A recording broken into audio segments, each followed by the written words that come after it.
Hello and welcome to tutorial 2 of the EnergyDeck platform. We have several ways of capturing data in the EnergyDeck platform.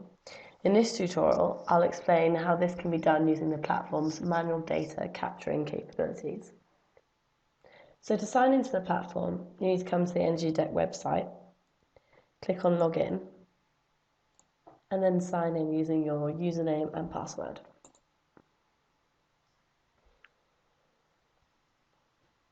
After logging in, go to the Setup tab. You'll now notice that the sites within the navigator have a drop-down. This displays all of the associated subsites and meters in the portfolio that are included in the REEB reporting. We'll go into more details around the meters later in the tutorial. Now, if you select a site,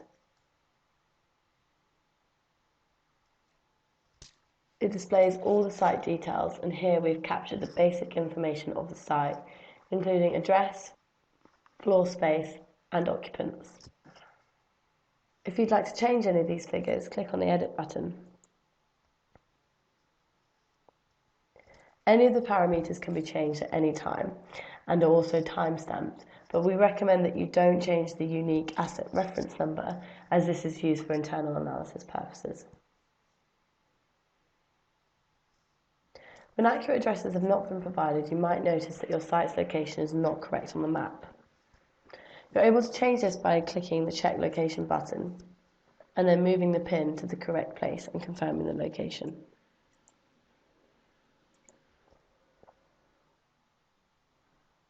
Don't forget to save any changes.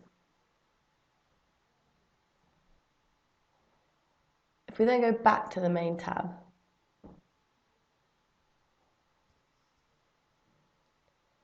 subsites are displayed at the bottom of the main page. A subsite could be a special high-intensity area within a site that you'd like to make clear in the REEB reporting. It's possible to add occupancy, floor area, and operating hours for subsites if you have the data available. Moving on to operations. This is where you can see and make any changes to the operation of a site. The tables are populated with all the data provided from the previous REEB reporting period. To make any changes or add data, click the Edit button. The REEB reporting will only focus on occupancy status, occupancy density, and operating hours. Occupancy status is the leased or occupied status of a site. We capture occupancy levels rather than vacancy, as we have done in previous years. Occupancy density is a capture of people within a building. We capture FTEs and workstations for offices, and footfall for retail and leisure parks.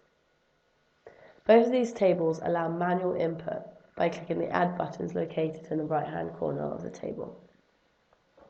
Operation hours.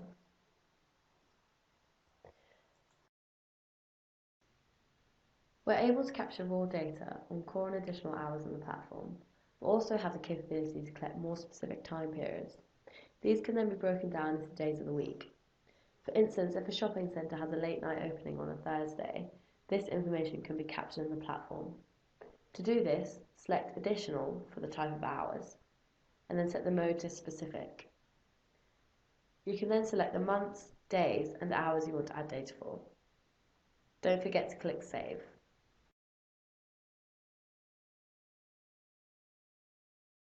Fabric and services are two standard EnergyDeck features, but they're not used for the REEB analysis.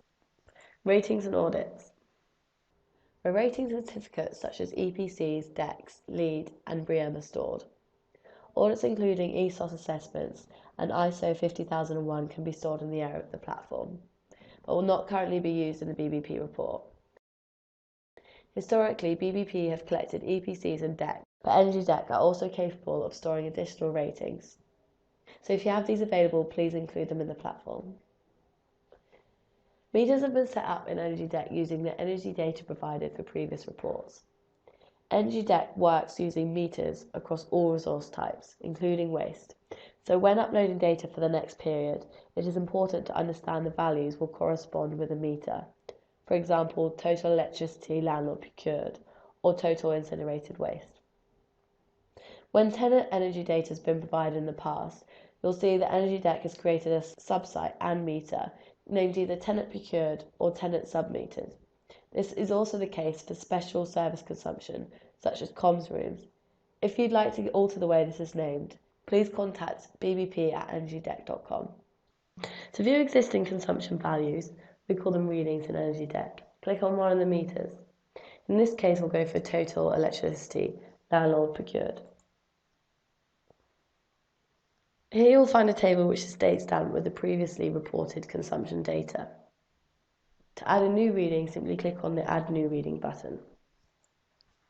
The start date will follow on from the last known data entry, and the end date must be specified. You're also able to include a cost for the values added, where utility bills are used for the data capture.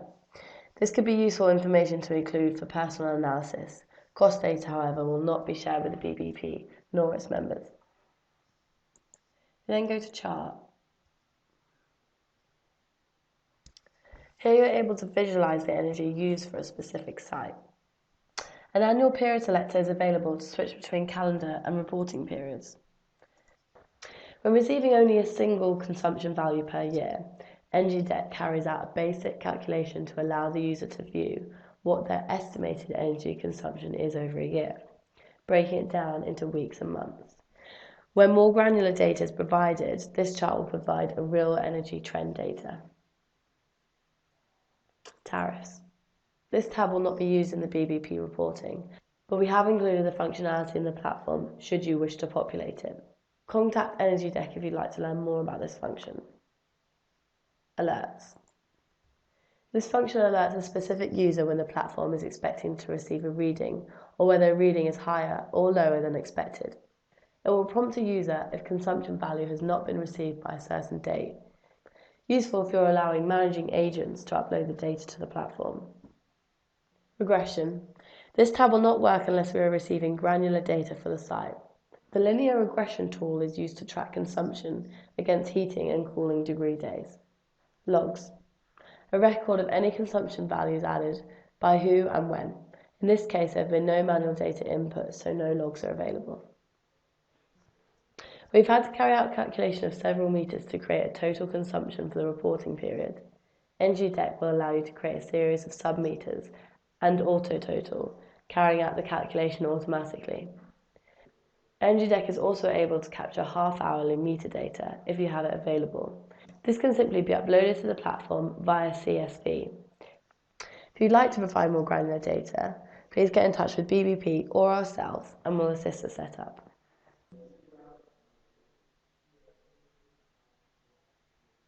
So we go back to the main part of the site and click on Users. This shows a list of users who have access to the dashboard.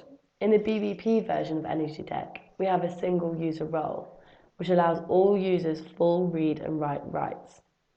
If you require users' roles for access to individual sites, please contact EnergyDeck. And Alerts. This tab is not used for the BBP reporting.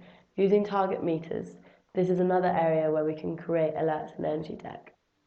For this function to correctly work, a site must have sub-meters installed. You can invite more users to the platform by clicking on Users and then entering their email addresses here. They'll then get an email inviting them to the platform. You can also edit user settings here. Changing whether they're an organisation administrator or not will affect their rights to edit the account, which is useful if you have a lot of people needing access but do not want them editing anything. Overall, it's good to remember that EnergyDeck allows you to put as many values for each metric into the platform as you wish, and all the data is time-stamped. So if you have more granular data available, then please feel free to include it. In the third tutorial in this series, we'll be introducing bulk upload and how this feature allows full portfolio data to be uploaded.